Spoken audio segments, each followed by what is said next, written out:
I'm always trying to make people understand the correct way and the incorrect way to research a coat of arms.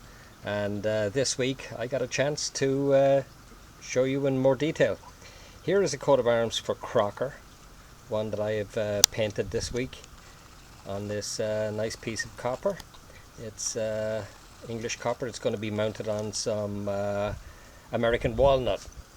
And here is the equivalent that you see when you research a coat of arms online. Now, you might think they look something similar. They do. The important parts of a coat of arms are the shield and the crest. Shield and crest. You'll notice with the arms here on the shield, well, you would say they're probably the same. They're not, in fact. This is a Cornish chough. A Cornish chough is a bird that's recently been making a comeback in England, in Scotland actually. Originally it came from Cornwall, hence the name Cornish chough. Now, as a member of the crow family, it pretty much looked crow-shaped, apart from the fact that it had a red beak and red legs, which is what distinguishes it. Over here, the beak and the legs are missing. But more importantly, the really important part of this coat of arms for me, and the really unusual piece, is the crest. This is the crest up here. Over here we have 3 feathers, which is just not right. Over here, this crest is a medieval drinking cup with an English rose and 3 fleur-de-lis coming from the top. Now, when I looked that up in a reference book, and I mean a proper reference book, not a search engine, here it is in Croker.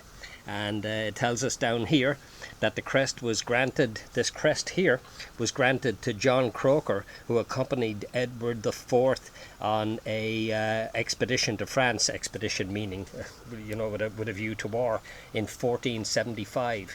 Really important, crucial part of the coat of arms. And on the cheap photocopy over here, just completely missing.